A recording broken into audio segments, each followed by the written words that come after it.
In each of these battles, only 10% or less of the Blood Angels made it out alive, especially the last one. It involved more than 29,000 of the Sons of Sanguinius, and 2 of these other battles were less than 4 years apart. Imagine needing to rebuild your entire chapter from 50 Marines back up to full strength in less than 4 years. When writing this video, I briefly wondered if all the Blood Angels are afflicted with the curse we thought only affected the Lamenters. The first of these events may have very well been the worst one to date. It took place on a planet called Makan, in 811 M37. One of the planets attacked by the 7th Black Crusade.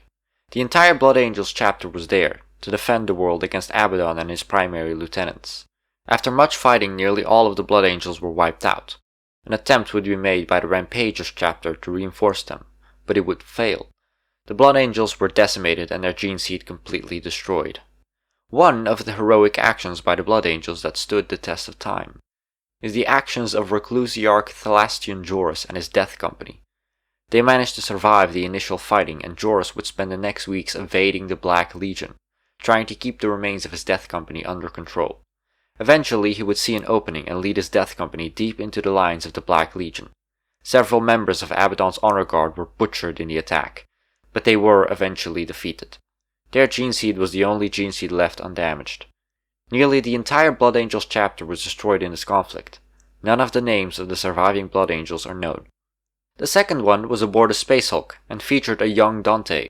The chapter, now led by Chapter Master Sangalo, deployed when a Space Hulk appeared in the Socorro system near Baal. Dante, now still a captain, made it out alongside Captain Cadius, who would be elected as the next Chapter Master. Besides them, only 50 Battle Brothers made it out. That's only 5 squads, or half a company. But the worst was still to come, because only 4 years later, the Callius insurrection would begin. It would begin when the worlds of the Callius subsector rose up in rebellion against the Imperium, led by the Angels Numinous. The war against the Chaos Marines would wage on as the Angels Numinous called in reinforcements. The Blood Angels would initially deploy 3 companies, though the rest of the chapter would soon follow. But even the full strength of 2 chapters combined was not enough. It wasn't until dozens of Imperial Guard regiments and several Space Marine chapters showed up that the Blood Angels were allowed some respite. Captain Dante and his 8th Company would go on to take and scuttle 7 Chaos Capital vessels. After the fighting was done, less than 200 Marines clad in red still drew breath, with the Imperial Space Marine Force taking 90% losses throughout the battle. This is when Dante would be elected as the new Chapter Master of the Blood Angels, mostly due to him being the only captain left alive. At this point he would have been some 500 years old, and he would lead the chapter for the next 1000 standard years and counting. And of course we left the worst battle for last, the devastation of Baal, one of the biggest Space Marine wars since the Horus Heresy itself, involving about 29,000 of Sanguinius' sons.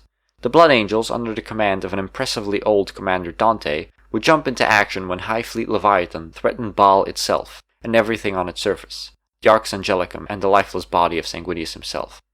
Imagine if the Tyranids got hold of that body, managed to consume it. That would have been bad. Dante would call in all the Blood Angel successor chapters for the fight, and nearly all of them would answer the call. What followed was a devastating war that saw 12 chapter masters dead and 4 entire chapters wiped out completely. They would win the battle and defeat the Tyranids in part thanks to Rubute Gilliman, Primarch of the Ultramarines' arrival, spearheading the Indomitus Crusade into the Imperium Nihilus. But the cost to the Sons of Sanguinius was great. The losses were uncountable. The arrival of the Primera Space Marines would soften the blow somewhat, and the Blood Angels and many of their successor chapters would eventually recover. But some chapters were lost entirely, like the Knights of Blood. Today's video is a little shorter because I've been putting time into the video for next week, so you don't want to miss that. But for today, that'll be all folks. Let me know what you think of the Blood Angels' tendency for near extinction. Is it a sign of bravery, a never back down attitude? Or maybe the entire line of Sanguinius is afflicted with a curse we believed only affected the Lamenters. In any case, as always, I hope to see you here next time. See ya!